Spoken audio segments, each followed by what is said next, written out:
अब एक बड़ी मिरेकल होने वाला है, एक बड़ी चमत्कार होने वाला है, ऐसा चमत्कार जो पूरा इतिहास बदल दिया दोस्तों। वो अंधा यीशु मसीह के पास आया, यीशु मसीह ने जमीन पर थूका, मिट्टी साना, और मिट्टी सानने के बाद उस अंधे के आंख के ऊपर लगाया और प्रार्थना नहीं किया। ध्यान से सुनिए, प्रार्थना नहीं किया। यीशु ने कहा जाकर उस कुंड में धोआ। वो अंधा व्यक्ति उस कुंड में जाता है और वो जाकर उसमें छलांग लगाता है कुंड में, वो अपने आंख को धोता है। और सोचिए वो जब अपना आंख खोला होगा, पहले बार उसने इस नेचर प्रकृति को देखा होगा दोस्तों। हालेलुया। सोचिए पहले बार उसने इस नेचर को देखा है। चमत्कार मिरेकल किस में था मुझे बताइएगा? क्या उस मिट्टी में था? क्या वो सिलेंड के वो उस कुंड में था, उस पानी में? मिरेकल चमत्कार यीशु मसीह के पास था दोस्तों। यीशु ने जब कहा कि जा हो जाएगा, उसने यीशु के शब्द पर विश्वास किया था, उसने यीशु के उस कहे हुए वर्ड पर विश्वास किया था, और विश्वास से उसने आगे गया और वो धोया, क्योंकि यीशु ने कहा था ये हो जाएगा।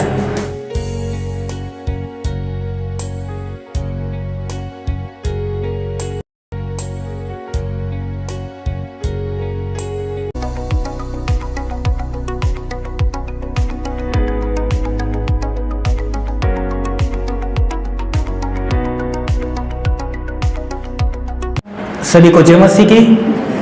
एक अच्छी मुस्कुराहट के साथ अपने अपने पड़ोसी को जय मसीह के कहे ना, एक अच्छी मुस्कुराहट के साथ।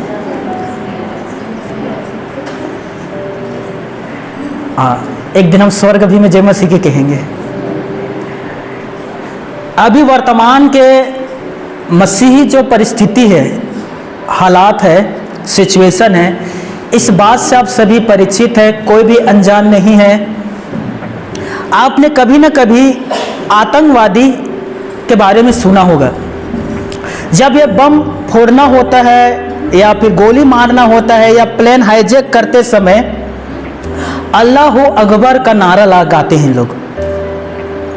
जैसे कि पहलगाम में जब वो गोली से मार रहा था पर्यटकों को, तो वो बार बार ये नारा लगा रहे थे, अल्लाह अकबर करके लोगों को गोली से मार रहा था। और इनके इन करतूतों की वजह से सारे मुस्लिम कौम जो है वो बदनाम होते हैं। इसीलिए मुस्लिमों को गलत नजरिए से लोग देखते हैं, आतंकवादी के नजरिए से, जबकि सभी मुस्लिम लोग खराब नहीं है दोस्तों। वो तो कुछ है, कुछ लोग हैं जो इन कामों को करते हैं, लेकिन बदनाम कौन होते? पूरे मुस्लिम कौम होते हैं। लेकिन सभी मुस्लिम खराब नहीं है दोस्तों। मैं मुस्लिमों के साथ उठा बैठा हूँ, मैं उनके घर काम करने के लिए जाता था, मैं उनके साथ बैठकर भोजन किया हूँ। वो लोग बहुत नेक दिल के होते हैं दोस्तों।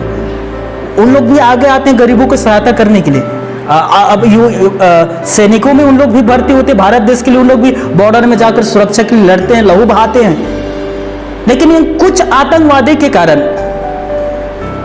लोग गलत नजरिए से उन्हें देखते हैं और लोगों को लगता है कि उन लोग गलत ही हैं। लेकिन ऐसा नहीं है। हमारे भारत देश का प्राइम मिनिस्टर था ना अपना अब्दुल कलाम सर जी, मुस्लिम ही तो था। भारत का पहला राष्ट्रपति कौन था? मुस्लिम ही था। हालेलुया। मैं क्या कह रहा हूं दोस्तों? कुछ लोगों की वजह से, कान खोलकर सुनिएगा, जैसे कि अभी कुछ दल, संगठन, कम्युनिटी यही काम कर रहे हैं, चर्च के अंदर आकर तोड़ फोड़ के काम करना। और उन लोग एक नारा लगाते हैं, जोर जोर से नारा लगाते हैं। ये कोई दल है, ये इस योग्य नहीं है कि मैं इन फालतू दलों का नाम लूं। समझ में आ रहा है? इसलिए मैं उनका नाम नहीं ले रहा हूं। ले सकता हूं, लेकिन मेरे लिए नजर में फालतू लोग हैं जो नशा करते हैं, शराब पीते हैं, गांजा फूंक कर आकर ऐसे अराजकता को फैलाते हैं। और पता है जब वे लोग ऐसे नारा लगाते हैं ना दोस्तों, तो अपने मानने वालों को, जिन पर वो मानते हैं, जिनके नाम लेकर नारा लगाते हैं, उनकी प्रतिष्ठा, उनके आदर और उनके सम्मान को इन लोग खत्म कर रहे हैं। आप कभी भी कहीं भी जाकर देखने कि विश्वासी कभी ऐसे दुर्व्यवहार नहीं करते किसी के साथ। कभी भी आप नहीं पाओगे कि कोई विश्वासी कोई मंदिर में जाकर तोड़फोड़ करता हो और यीशु मसीह की जय बोलता हो। एक भी ऐसा बता दो घटना कहीं हुआ होगा तो। हमारा प्रभु यीशु मसीह में यह कलाम शिक्षा नहीं दिया है दोस्तों कि तुम जाकर इस प्रकार के बर्ताव करना, कभी भी नहीं कहा है। उसने कहा है अपने बेरियों से प्रेम रखना, अपने सताने वालों के लिए प्रार्थना करना, तब तुम मेरे संग बेटा ठहराओ जाओगे। और हम यही काम करते हैं दोस्तों। लोग हमें गाली देते हैं, हम उन्हें आशीष देते हैं, वो हमें बदनाम करते हैं, हम उनके लिए विनती करते हैं, वो हमें मारता है, हम आज भी उसके लिए प्रार्थना कर रहे हैं, क्योंकि हमें हमारे प्रभु ने हमें यही शिक्षा दिया है। पहला कुरिन्थियों 4 अध्याय में लिखा है दोस्तों। लेकिन सोचिए दोस्तों, इन लोगों को जो आज इस प्रकार के काम कर रहे हैं, एक दल बनाकर चर्च के बाहर आकर तोड़फोड़ करते हैं, एक नारा लगाते हैं, गंदे गंदे गालियां देते हैं, हमारी बहनों के साथ अश्लील शब्दों के साथ गाली देते हैं, अश्लील हरकतों को वो लोग करते हैं। अब बताइए, उनके फैमिली लोग ऐसे वीडियो को देखेंगे तो क्या कहेंगे? उनके बच्चे क्या कहेंगे? हमारे पापा इतना खराब है। उनकी बीवी क्या कहेंगे ऐसे हरकत को करते हुए देखकर दोस्तों?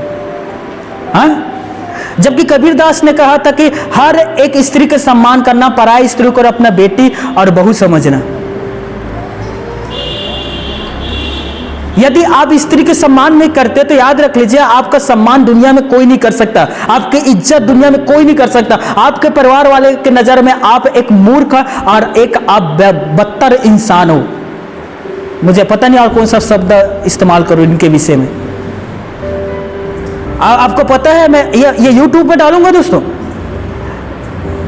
ऐसे हरकत करके आप क्या कर रहे हो पता है? जिनका नाम आप लेकर ऐसे हुड़दंगबाजी कर रहे हो ना दोस्तों, मारपीट कर रहे हो, गाड़ी को तोड़ रहे हो, बाइक को जला रहे हो, तो सोचिए आप इस नाम को लेकर बदनाम कर रहे हो। जैसे आतंकवादी अल्लाह अकबर करके अपने कौम को बदनाम करते हैं, उसी प्रकार से ये लोग हैं जो ऐसे नारा लगा लगा कर अपने मानने वाले के प्रतिष्ठा को खत्म कर रहे हैं। और सताव करने वाले जितना चाहे उतना पूरे ताकत लगा लो, मसीहत कभी नहीं रुका है, न कभी रुकेगा, क्योंकि ये सेवकाई हमारा नहीं है, सेवकाई खुदा बाप का है, और वो सेवकाई कहीं भी किसी भी व्यक्ति से करवा सकता है। हालेलुया। यीशु मसीह के समय यहूदियों ने सोचा कि यीशु को क्रूस में मार देते हैं, उसके बाद प्रचार बंद हो जाएगा, लेकिन कहां बंद हुआ दोस्तों? आज छत्तीसगढ़ के कोने कोने में यीशु का नाम गूंज रहा है। कोई नहीं रोक सकता मसीहत को दोस्तों। सोचिए दोस्तों, छोटे बच्चे क्या सीख रहे होंगे इनके दौर, इन करतूतों के वजह से। धर्म के नाम से लड़ाई करो, जात पात के नाम से लड़ाई करो, ऊंचे नीचे जाति के नाम से लड़ाई करो, बच्चों को भी सिखाते हैं मारपीट करो। ये लोग ऐसे होते हैं। अरे सबसे मोहब्बत करो, हर एक से प्रेम करो। हमारे प्रभु यीशु मसीह क्या कहता है? मेरा जो घर है हर एक जाति के लिए प्रार्थना का घर कहलाएगा। यहां सभी आकर प्रार्थना कर सकते हैं। कभी भी प्रभु यीशु मसीह ने किसी के साथ भेदभाव नहीं किया, ना पहले, ना अब, ना कभी वो करेगा। हालेलुया। कान खोलकर सुनिएगा दोस्तों, ये इन संगठनों से पूछना, इन दल बलों से पूछना जो लोग इतना हुल्लड़ बजा करते हैं, हुल्लड़ मचाते हैं, तोड़ फोड़ करते हैं, इन दल वालों से पूछना कि इन लोग कितने स्कूल बनाए हैं बच्चों के लिए। पूछना ना, कितने स्कूल बनाए हो बच्चों के लिए? उधर से जवाब आएगा 0। कितना कॉलेज बनाए हो? 0। कितना हॉस्पिटल बनाए हो? कितना मेडिकल कॉलेज खोले हो? पूछना इन लोगों से दोस्तों। अब पूरे छत्तीसगढ़ में फैले हैं संगठन, लेकिन उधर से क्या जवाब आएगा? 0। उन लोग क्या सिखाते? लाठी लो और हुल्लड़बाजी करो। मसीहत लोग क्या समाज समझा सिखाते? एक समाज सुधारक बनो, पढ़ो, योग्य बनो, जाओ डॉक्टर फील्ड में लोगों की सहायता करो, जाओ कुष्ठ रोग है उसकी मलहम लगाओ। हालेलुया। उनसे पूछना ना दोस्तों, कितना स्कूल, कितना कॉलेज और कितने सारे हॉस्पिटल खोले हैं? एक भी नहीं। लेकिन देखिए मसीहत को देखिए आप, हर जगह आपको मसीही लोग मिलेंगे सेवा करते हुए। हर एक फील्ड में वो लोग आते हैं सेवा करने के लिए, चाहे मेडिकल कॉलेज हो, हॉस्पिटल हो, स्कूल हो। पढ़ना इतिहास, विलियम कैरी आकर पहली बार महिलाओं के लिए विश्व कन्या विद्यालय खोला, ताकि बच्चे लोग भी आकर पढ़ाई कर सके, लड़की आकर पढ़ाई कर सके। इतना अच्छा योगदान देते हैं मसीह लोग, और इन लोग उन्हीं के ऊपर अटैक करते हैं। चर्च में आके लोगों की जिंदगी बदलते हैं। आकर पूछिए, हमारे कितने लोग जुआ के खेल खिला करते थे, बंद कर दिए आने के बाद मसीह को ग्रहण किया तब से। कभी उधर देखता भी नहीं है दोस्तों कितने पूछ लिए, वहां कितने लोग शराबी भी थे, भाई लोग शराब पिया करते थे, बंद कर दिया, अब शराब नहीं पीते। कितने सारे लोग व्यभिचार में थे, व्यभिचार को छोड़कर आज प्रभु के धार्मिकता में आ गए हैं। कितने वो पीछे बैठे हुए मालिक राम, 14-15 एकड़ खेत है, ट्रैक्टर है, कार है, सब कुछ उसके पास, पैसा था, सब कुछ था, पूछो उसके जीवन में कोई भी शांति नहीं था। वो सुसाइड करने के लिए गया हुआ था, मरने के लिए। उसे यीशु मसीह के ख्याल आता है, प्रार्थना करते, यीशु मसीह उसे दर्शन देता है और आज से उसके पूरा जीवन बदल गया है। पैसा था, गाड़ी था, सब कुछ था, खेत था, संपत्ति सब कुछ था, शांति नहीं था जीवन में। मसीह के पास आने से उसे शांति मिला, एक व्यक्ति की जीवन बच गया। अरे ये लोग आकर तोड़ फोड़ करते, जान से मारेंगे करके जान लेते हैं, और मसीह लोगों को जीवन दे रहे हैं। घबराइएगा नहीं दोस्तों, यीशु ने कहा है कि मेरे नाम के खातिर सारे जाति के लोग तुमसे बैर करेगा, लेकिन तुम अंत तक धीरज धरे रहना तो तुम्हारा उद्धार होगा। हालेलुया। हमें घबराने की जरूरत नहीं है, सब कुछ बाइबल में लिख चुका है दोस्तों, ये सब कुछ लिखा हुआ है। मत्ती 5:10, धन्य है वे जो धार्मिकता के कारण सताए जाते, स्वर्ग का राज्य उन्हीं का है। हमें सबको इस चीजों से होकर गुजरना है दोस्तों। हम जानते कि हम कहां जाने वाले हैं, और वे लोग नहीं जानते कि वो कहां जाने वाले हैं। ये बात यीशु मसीह ने कहा था। यीशु कहता है कि मुझे पता है कि मैं कहां से आया हूं और मैं कहां जाने वाला हूं। मैं स्वर्ग से आया हूं, लौट कर वापस स्वर्ग जाने वाला हूं। एक छोटा सा काउंसलिंग था दोस्तों। आप सभी ढाढ़स बांधे रहिएगा, विश्वास में दृढ़ रहिएगा, और किसी के भी डराने से हमें डरने की जरूरत नहीं है। हमें डरना है केवल एक से, और वो है हमारा प्रभु परमेश्वर से। यहोवा के भय मानने से जीवन बढ़ता है, यहोवा के भय मानने से बुद्धि भी मिलता है, और यहोवा के ही भय मानने वाले परमेश्वर के राज्य में रहेगा। तो हम केवल परमेश्वर से डरेंगे, बाकी किसी भी व्यक्ति से डरने की जरूरत नहीं है। आमीन। वो देखो आ गया, डरने की जरूरत नहीं है, हंसिए मत। हालेलुया। अब सभी निकालिएगा यूहन्ना रचित सुसमाचार पहला अध्याय, पहले आयत से लेकर हम 12वें आयत तक देखेंगे। निकालिएगा, जी हाँ सभी निकालिएगा। यूहन्ना रचित सुसमाचार 9वें अध्याय, पहले आयत से लेकर हम 12 आयत तक पढ़ेंगे। हाँ सभी निकाल लिए। यूहन्ना रचित सुसमाचार 9वें अध्याय, पहले आयत से लेकर हम 12 आयत तक देखेंगे। बाइबल कहता है, जाते हुए उसने एक मनुष्य को देखा जो जन्म से अंधा था। दूसरा, उसके चेलों ने उससे पूछा, हे रब्बी गुरु, किसने पाप किया था कि यह अंधा जन्मा, इस मनुष्य ने या इसके माता पिता ने? तीसरा पद, यीशु ने उत्तर दिया, ना तो इसने पाप किया था ना इसके माता पिता ने, परंतु यह इसीलिए हुआ कि परमेश्वर के काम उसमें प्रकट हो। चौथा पद, जिसने मुझे भेजा है हमें उसके काम दिन ही दिन में करना अवश्य है, वो रात आने वाली है जिसमें कोई काम नहीं कर सकता। पांचवा पद, जब तक मैं जगत में हूँ तब तक जगत की ज्योति हूँ। छठवां पद, यह कहकर उसने भूमि पर थूका और उस थूक से मिट्टी सानी और वो मिट्टी उस अंधे की आंखों पर लगाया। सातवां पद, उससे कहा, जा शिलो के कुंड में धो ले। शिलो का अर्थ भेजा हुआ है। उसने जाकर धोया और देखते हुए लौट आया। आठवां पद, तब पड़ोसी और जिन्होंने पहले उससे भीख मांगते देखा था कहने लगे, क्या यह वही नहीं जो बैठा भीख मांगा करता था? नौवां पद, कुछ लोगों ने कहा यह वही है, दूसरों ने कहा नहीं उसके समान है। उसने कहा मैं वही हूँ। 10वां पद, तब वे उससे पूछने लगे, तेरी आंखें कैसे खुली? 11वां पद, उसने उत्तर दिया, यीशु नामक एक व्यक्ति ने मिट्टी सानी और मेरे आंखों पर लगाया और मुझसे कहा, सिलो में जाकर धो ले। अतः मैं गया और धोया और देखने लगा। 12 पद, उन्होंने उससे पूछा, वह कौन है? उसने कहा, मैं नहीं जानता। पिता परमेश्वर अपने पढ़े गए वचन पर हम सभी को आशीष दे। ये बाइबल का एक अच्छी रोमांचक घटना है दोस्तों, एक अंधे का आंख खुलना, जिसके विषय में हम आगे अध्ययन करेंगे। चौथा पद पर ध्यान दीजिए, यीशु क्या कह रहा है, चौथा पद पर ध्यान दीजिए। थोड़ा देर हम इस विषय पर मंथन करेंगे। देखिए चौथा पद में, जिसने मुझे भेजा है, परमेश्वर ने मुझे भेजा है, हमें उसके काम दिन के ही दिन करना है। वो रात आने वाला है जिसमें कोई काम नहीं कर सकता। कौन सा रात आने वाला है दोस्तों, जिसमें कोई काम नहीं कर सकता? यीशु एक भयानक दिन के विषय में कह रहा है जिसमें पृथ्वी में किसी भी प्रकार की शांति नहीं रहेगा। पृथ्वी में कोई भी प्रकार का लॉ कानून काम नहीं करेगा। पृथ्वी उजड़ जाएगा दोस्तों, और लोग जो है वो बौखला उठेंगे और कोई भी प्रकार की व्यवस्था पृथ्वी पर नहीं रहेगा। वो भयानक दिन आने वाला है। कान खोलकर सुनिएगा, जिससे कहा गया है महाक्लेश का युग, और ये 7 साल तक चलेगा दोस्तों, महाक्लेश का युग। और इन 7 सालों में पृथ्वी पर क्या क्या घटना है जो घटेगा, उसके बारे में मैं आप सभी को बताने वाला हूं। फ्यूचर, भविष्य के बारे में यदि आपको पता नहीं है कि भविष्य में क्या होने वाला है, तो आज आप नहीं सुधर पाएंगे दोस्तों। यदि आपको पता चलता है कि भविष्य में यह घटना घटने वाला है, तो आज आप अपने जीवन को बदलोगे। कान खोलकर सुनिए, यह ना समझना कि कल यीशु मसीह आने वाला है तो मैं आज बदलूंगा। नहीं, यीशु मसीह आज आने वाला है, आप अभी अपने आप को बदलो।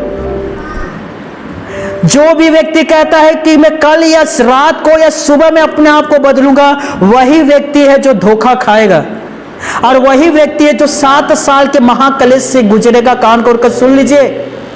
आपने जो मणिपुर में देखा वो तो सिर्फ एक टेलर है दोस्तों, पिक्चर आना बाकी है अभी महाक्लेश का।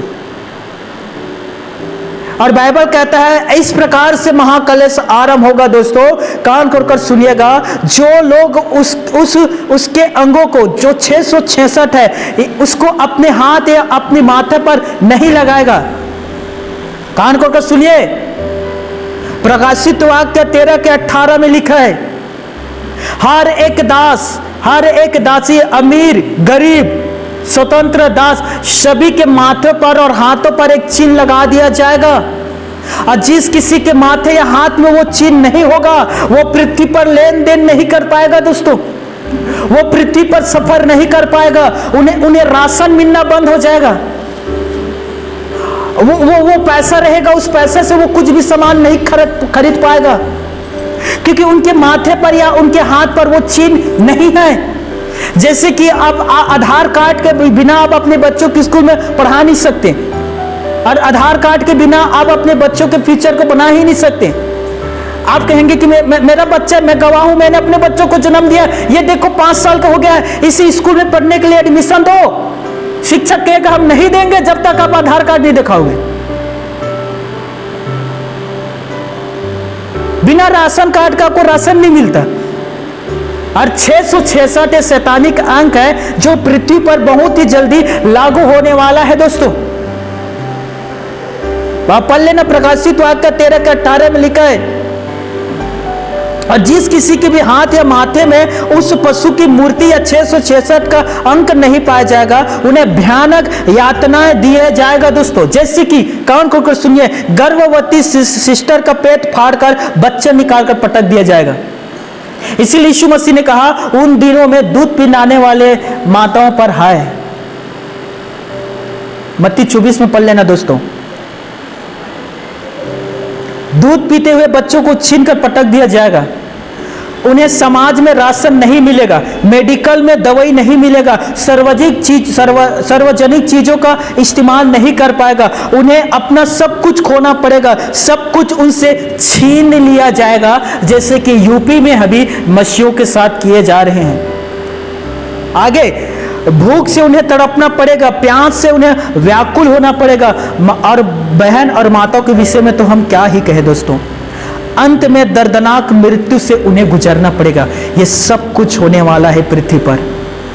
प्रकाशित वाक्य 6 के 12 लिखते जाइएगा। प्रेरितों के काम 2 के 20, प्रकाशित वाक्य 8 के 12। सूर्य अंधेरा और चंद्रमा लाल हो जाएगा। मेरे तरफ ध्यान दीजिएगा। YouTube में ये वीडियो अपलोड होगा, दोबारा फिर देख लीजिएगा। सुनिए मेरे तरफ ध्यान दीजिए। सूर्य में ब्लैक होल से बढ़ते जा रहे हैं। सूर्य में आप देख लेना, उसमें के जो ब्लैक होल्स है ना दोस्तों, वो बढ़ते जा रहे हैं। और ये स्पष्ट है कि सूर्य एक दिन अंधेरा हो जाएगा, उसमें कोई भी प्रकाश नहीं होगा। तब आप देखना चंद्रमा जो है वो लाल लाल दिखाई देने लग जाएगा, क्योंकि चंद्रमा में स्वयं प्रकाश नहीं है, वो सूर्य के प्रकाश से चंद्रमा चमकता है दोस्तों। अब जब सूर्य अपना ऊर्जा खो देगा, प्रकाश खो देगा, तो प्रकाश की कमी से पृथ्वी पर प्राण वायु अर्थात ऑक्सीजन की कमी होने लग जाएगा और मनुष्य अच्छे से सांस नहीं ले पाएगा। यीशु ने इन्हीं बातों में इसी के विषय में कह रहा था यूहन्ना 9:4 में, वो भयानक रात आने वाले हैं जिसमें कोई भी किसी भी प्रकार के काम नहीं कर पाएगा। और ये सब कुछ प्रकाशित वाक्य बाइबल में लिख दिया गया है। मत्ती 24:29, प्रकाशित वाक्य 6:12, आकाश से तारे गिरेंगे। ध्यान से सुनिएगा, आकाश की शक्तियां हिला जाएंगे और आकाश के जो तारे हैं वो इस पृथ्वी पर गिरेगा। आकाश का एक तारा पृथ्वी से कई गुना बड़ा है दोस्तों। आकाश से कई जलती हुई वस्तु पृथ्वी पर गिरेंगे, समुद्र पर गिरेंगे। उल्का पिंड एक नमूना है जो गिरता है। आप सभी सुने उल्का पिंड के बारे में? वो केवल एक नमूना है दोस्तों। उससे बड़ी बड़ी जलती हुए तारे इस पृथ्वी पर गिरना शुरू कर देंगे। यह महाक्लेश का 7 वर्ष है दोस्तों, कान खोल कर सुनिएगा, जो बहुत ही जल्द आने वाला है। प्रकाशित वाक्य 6:3-4, मत्ती 24:6, लड़ाइयां और अशांति इस पृथ्वी पर फैल जाएगा। किसी भी प्रकार की इस पृथ्वी पर शांति नहीं पाई जाएगी दोस्तों। बहन बहन जो है अपने भाई के कत्ले करेंगे, भाई बहन के कत्ले करेंगे, बाप अपने बेटे को मारेंगे। मैं क्या कह रहा हूं, हर एक प्रकार के शांति इस पृथ्वी से नष्ट हो जाएगा और केवल एक ही चीज है जो इस पृथ्वी पर रहेगा और वो है लड़ाइयां। जैसे कि अभी मणिपुर में हो रहा था दोस्तों, 2 समुदायों के बीच में लड़ाई चल रहे थे। जो जिसे पाता था उसे गोली मार दिया करता था, जो जिसे पाता था उसके साथ बुरे बर्ताव किया करता था, जो जिसे चाहता था उसका हाथ पांव को बांध कर उसे पानी में ढकेल दिया करता था। छोटे बच्चों के आंख को उनके निकाल लिया करते थे, उनके घुटने को फाड़ कर निकाल लिया करते थे, उनके हृदय को चाकू मार कर फाड़ कर निकाल लिया करते थे। बच्चों को नहीं छोड़ा गया था, जवानों को नहीं छोड़ा गया था, बुजुर्गों को भी नहीं छोड़ा गया था। मैं उदाहरण दे रहा हूं मणिपुर का दोस्तों, ये सच्ची बात है।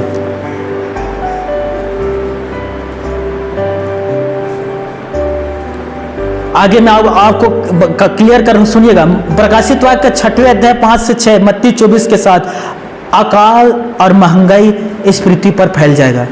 एक रोटी के लिए लोग मर्डर करने लग जाएंगे। लोग अपने बच्चों को काट कर पका कर खाना शुरू कर देंगे। ये लिखा है बाइबल में दोस्तों। प्रकाशित वाक्य 2 अध्याय 8-11, प्रकाशित वाक्य 16:3, पानी प्रदूषित हो जाएगा, पीने के योग्य पानी नहीं रहेगा। विश्वव्यापी महामारी आएगा, बीमारियां आएंगे, भूकंप आएंगे, पृथ्वी के तापमान बढ़ जाएंगे दोस्तों, और ये सब कुछ होने वाला है। अब मेरा एक सवाल है, आपने जितना आपने सुना, क्या एक विश्वासी इन चीजों से गुजरेगा? क्या एक विश्वासी इन चीजों से गुजरना पड़ेगा उन्हें? हाँ? या इससे इन भयानक दिन से आने से पहले विश्वासियों का रैप्चर अर्थात उठा लिया जाना होगा?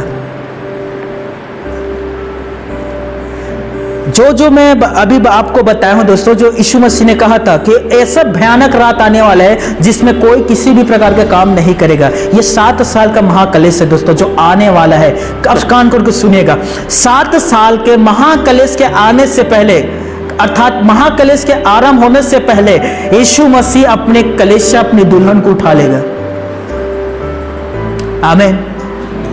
अर्थात बाइबल क्या कहता है, 1 थिस्सलुनीके 4 अध्याय 26 पद, तुरही फूके जाएंगे और जितने कब्र में सोए हुए हैं वो सभी जी उठेंगे, और जो जीवित है वो उठा ले जाएंगे कि हवा में प्रभु के साथ मुलाकात करे और वो सदा सर्वदा अपने परमेश्वर के साथ रहेगा। जब कलीसिया इस पृथ्वी से उठा लिया जाएगा, जब विश्वासी इस पृथ्वी से उठा लिया जाएगा दोस्तों, तो इस पृथ्वी पर केवल महाक्लेश ही रहेगा, क्योंकि कलीसिया उठा लिया गया है। अब इस पृथ्वी के लिए प्रार्थना कौन करेगा? एक पृथ्वी के लिए प्रार्थना करने वाले ही विश्वासी नहीं रहेंगे, तो इस पृथ्वी पर शांति कहां रहेगा दोस्तों? पवित्र आत्मा इस पृथ्वी से उठा लिया जाएगा तो शांति देने वाला राजा ही नहीं रहा, तो कहां से शांति रहेगा? हालेलुया। चिंता ना करिए, महाक्लेश से आने से ही पहले प्रभु यीशु मसीह आपको उठा लेगा। उस दिन का आने से पहले हमें सारे काम को कर लेना है। अब ध्यान से सुनिएगा, कौन से सारे काम को हमें करना है पृथ्वी पर दोस्तों, उस भयानक दिन के आने से पहले। हमें काम में सुस्तीपन नहीं करना है। एक अच्छे किसान समय पर बीज बोएगा तो समय पर वो काटेगा। नीति वचन कहता है, निकम्मे किसान छाती पर हाथ रखे हुए सोए रहता है और कटनी के दिन में वो भीख मांगता है लेकिन कुछ भी नहीं पाता है। एक सही किसान वो है जो मौसम को देखकर वो जाकर अपने खेत में बीज बोता है और सही समय पर वो काट भी लेता है। मैं क्या कह रहा हूं दोस्तों, यीशु ने कहा उस दिन के आने से पहले हमें सारे काम को खत्म करना है। अब यीशु ने क्या किया दोस्तों, उस अंधे व्यक्ति को लाया और कहता है कि देखो मैं तुम्हें एक नमूना दिखा रहा हूं, तुम्हें सारा काम को इसी प्रकार से करना है। हालेलुया। अब वो उसके पास एक अंधा आता है, जन्म से अंधा है दोस्तों। चेले पूछते हैं अंधा पैदा होने की रीजन क्या है? पाप के वजह से, इसके माता पिता ने पाप किया था, या पिछले जन्म में इसने पाप किया था कि अंधा पैदा हुआ? जैसे कि आज बहुत सारे लोग कहते हैं हमारे पिछले जन्म के कर्म का फल होगा जो आज हम इस जन्म में भुगत रहे हैं। कितने लोग कहते हैं? हाँ? जैसे कि मेरे एक रिश्तेदार एक ने कहा था आकर, बच्चों को जो जन्म देना हमारे बस में होते हैं लेकिन उन्हें कर्म देना हमारे बस में नहीं होता, इसीलिए आज मेरा बच्चा शराब पी रहा है क्योंकि मैं उसे जन्म दे सकती हूं, कर्म नहीं दे सकता।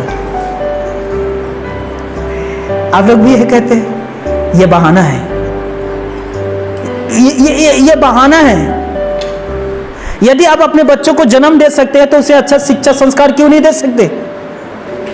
हाँ, क्या आप इसे ऐसे करते, बच्चा मैंने आपको जन्म दिया, अब तू खुद अपना संस्कार सीख ले जा। वो संसार में निकलेगा तो क्या सीख कर लौटेगा? वो संसार के सारी बुरी चीजों को ही ना सीख कर वापस आएगा आपके पास। क्या आप भी एक चीजों को कहते हैं दोस्तों कि पिछले जन्म के कर्मों को या भाग्य को इस जन्म में हम भोग रहे हैं?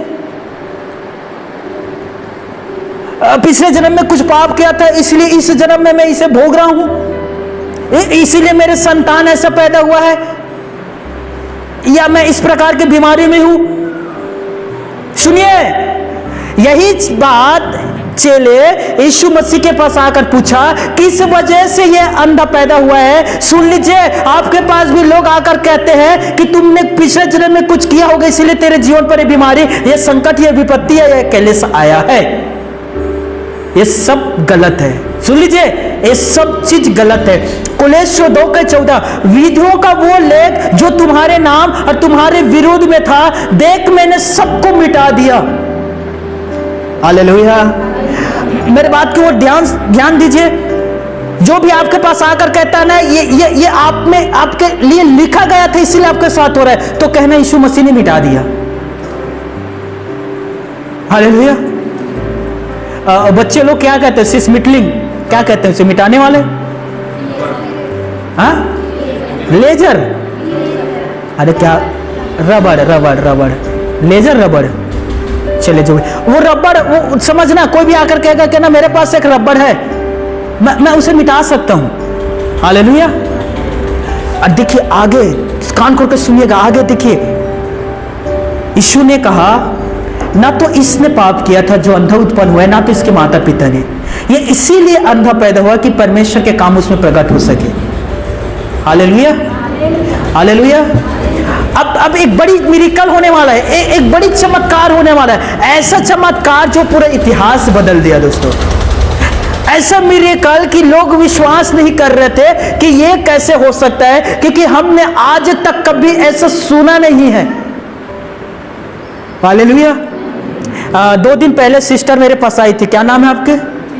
हाँ, रिया सिस्टर मेरे पास आई थी। मैंने इसे एक वीडियो दिखाया जो लक्ष्मी पटेल का है, और सिस्टर ने देखकर यही कहा, ये आज की दुनिया में आज भी ऐसा होता है? मतलब यकीन कर पाना थोड़ा मुश्किल है भैया। मैंने कहा यस, आज भी ये हो रहा है। हालेलुया। अब सुनिए, वो अंधा यीशु मसीह के पास आया, यीशु मसीह ने जमीन पर थूका, मिट्टी साना और मिट्टी सानने के बाद उस अंधे के आंख के ऊपर लगाया और प्रार्थना नहीं किया। ध्यान से सुनिए, प्रार्थना नहीं किया। यीशु ने कहा जाकर उस कुंड में धोआ। अब देखिए एक बड़ी मिरेकल, एक चमत्कार इंतजार कर रहा था उस अंधे के लिए। वो अंधा ये नहीं कहा कि स्वामी मैंने सुना है कि आप अंधों के आंख पर हाथ रखकर प्रार्थना करते हैं और उसका आंख खुल जाता है। मेरे लिए ये क्या बात है जो आप कह रहे हो कि मैं वहां जाऊं, वहां जाकर सिलों में के कुंड है जिसमें पानी है, उसमें मैं अपने आंख को धोऊंगा, फिर मेरे जीवन पर कुछ होगा। स्वामी मैं तुरंत चाहता हूं कि मेरे जीवन पर काम हो, वहां जाऊंगा, आऊंगा, विलंब होगा। हालेलुया। जैसे कि आप में से बहुत सारे लोग चाहते हैं कि आपके लिए प्रार्थना हो, हाथ रखकर दुआ करें, तत्काल काम हो। हम तुरंत रिजल्ट देखना चाहते हैं। थोड़ा सब्र भी तो रखो। प्रार्थना हुआ है, अंदर से पवित्र आत्मा काम कर रहा है, वो काम करते करते आ रहे, आते तक बाहर में थोड़ा समय लगेगा ना। हालेलुया। क्या ऐसा होता है कि तुरंत खाना खाते तुरंत पच जाता है? होता है क्या ऐसा? नहीं। यदि ऐसा होता तो पृथ्वी पर कोई भी हरियाली नहीं होता। इंसान सब कुछ खा जाता और चबा जाता और पचा जाता। थोड़ा समय लगता है कि नहीं दोस्तों? अब देखिएगा, कान खोलिए। वो अंधा व्यक्ति उस कुंड में जाता है और वो जाकर उसमें छलांग लगाता है। कुंड में वो अपने आंख को धोता है और सोचिए वो जब अपना आंख खोला होगा, पहले बार उसने इस नेचर प्रकृति को देखा होगा दोस्तों। हालेलुया। सोचिए पहले बार उसने इस नेचर को देखा है। आपके साथ यदि मिरेकल होता तब क्या करते? हाँ? इस अंधे का आंख खुल गया, लेकिन ये दौड़कर यीशु मसीह के पास नहीं आया। ये हम पढ़े हैं बाइबल में, वो यीशु के पास आया नहीं और ये नहीं कहा कि किसने मेरा आंख खोला, कहां है यीशु नर्सरी, मुझे उसके पास ले चलो। हालेलुया। वो यीशु को नहीं ढूंढा। बाइबल कहता है दोस्तों, चमत्कार मिरेकल किस में था? मुझे बताइएगा। क्या उस मिट्टी में था? क्या वो सिलेंड के वो उस कुंड में था, उस पानी में? मिरेकल चमत्कार यीशु मसीह के पास था दोस्तों। यीशु ने जब कहा कि जा हो जाएगा, उसने यीशु के शब्द पर विश्वास किया था। उसने यीशु के उस कहे हुए वर्ड पर विश्वास किया था और विश्वास से उसने आगे गया और वो धोया, क्योंकि यीशु ने कहा था ये हो जाएगा। पुराने नियम में हम पढ़ते हैं, नामान नामा के कोढ़ी आता है एलीशा के पास और कहता है कि तुम्हें सुना है कि तेरा प्रार्थना सुना जाता है, चल मेरे लिए प्रार्थना कर। एलीशा ने क्या कहा? जाकर यरीहो के जो नदी है उसमें 7 बार डुबकी लगा ले। हालेलुया। और आपको पता है नामान एक शूरवीर, एक योद्धा था दोस्तों, सेनापति था। जब उसने ये शब्द सुना कि मुझे 7 बार डुबकी लगाने के लिए कहा जा रहा है, तो वो नाराज हो गया और नाराज होकर वो वापस अपने रथ में बैठकर अपने घर जा रहा था। धन्यवाद हो उस सैनिक का जो उसके साथ था। उसने उससे कहा, हे स्वामी, यदि वो एलीशा नबी कोई कठिन काम करने के लिए कहता तो क्या तू नहीं करता? यदि तुझे से कहता कि पहाड़ फोड़ डाल तो तू क्या पहाड़ को नहीं फोड़ता? यदि तुझसे कहा होता 50,000 रुपए दे तो क्या तू नहीं देता? अरे छोटा सा तो काम क्या है, जाकर नदी में डुबकी लगा ले, ये भी तो करके देख ले। हालेलुया। सुनिएगा, वो जाता है, वो 7 बार डुबकी लगाता है। जैसे ही 7वां बार डुबकी लगाकर बाहर आता है, उसका पूरा कोढ़ चला गया था और शरीर अच्छा हो गया था। उसे क्या करना चाहिए था? उसके शब्दों पर विश्वास करना चाहिए था। क्या आप विश्वास करते हैं परमेश्वर के शब्दों पर दोस्तों? दूसरा तीमुथियुस 3:16, संपूर्ण पवित्र शास्त्र परमेश्वर के आत्मा से लिखा गया है, रचा गया है। संपूर्ण पवित्र शास्त्र जो हमारे पास है, ये बाइबल, ये सब कुछ परमेश्वर के आत्मा से लिखा गया है। इनका एक एक शब्द, एक एक जो क्या कहते हैं उसे, नहीं, वो जो मार्क लगाते हैं ना लिखने के बाद, एक बिंदु दोस्तों, वो भी परमेश्वर की प्रेरणा से लिखा गया है। सोचिए, इसमें से हर एक शब्द, बिंदु सब परमेश्वर के प्रेरणा से लिखा गया है। और यीशु मसीह ने कहा, मैं तुमसे सच सच कहता हूं दोस्तों, आकाश और पृथ्वी टल जाएगा, टलने दो, लेकिन मेरा वचन कभी नहीं टलेगा। मैंने जो जो कहा है, मैं उन तमाम कामों को मैं करूंगा। परमेश्वर यीशु, पवित्र आत्मा और मनुष्य के बीच में ये बाइबल तो ही है दोस्तों।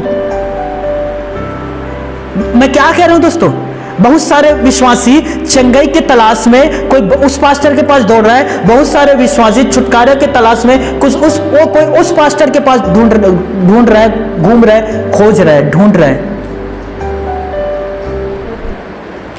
जबकि आपके हाथ में है वो आपके पास है। हमें कोई लंबा सफर नहीं करना है, हमें बाइबल खोलना है, पढ़ना है, और एक वचन हमें मिलेगा, और वही एक वचन काफी हमारे छुटकारे के लिए, काफी है चंगाई के लिए, काफी है शांति आने के लिए हमारे जीवन पर। हालेलुया। अब चंगाई के तलाश में दुनिया भर घूम लो, यदि आपके अंदर वो फेथ विश्वास नहीं है, आप कहीं नहीं पाओगे। हालेलुया। अब समझिएगा मैं क्यों ये बातों को कह रहा हूं। सुनिए, जब उस अंधे से कहा जाकर कुंड में धो ले, तो वो अंधा जानता था कि वो पानी में चमत्कार नहीं है, ना तो उस मिट्टी में है, वो यीशु के शब्द में वो चमत्कार था। हालेलुया। अब देखिए, एक बड़ी चमत्कार हुआ और लोगों और पड़ोसी ने कहा, क्या ये वही नहीं है जो बैठकर भीख मांगा करता था? दूसरे ने कहा, मुझे लगता है वो नहीं है, उसके समान दिखता है ये। तब उसने उसके पास आकर कहता, क्या तू ही वो है जो भीख मांगा करता था? उसने कहा, हाँ वो मैं ही हूं, वो मैं हूं जो भीख मांगा करता था। लोगों को यकीन नहीं हो रहा था दोस्तों। लोगों ने पूछा, बता तेरे आंख कैसे खुला? तब वो कहता है, एक यीशु नामक व्यक्ति ने मेरे आंख पर मिट्टी लगाया और कहा कि कुंड में जाकर धो ले। मैं गया, मैं धोया, अब मैं देख रहा हूं।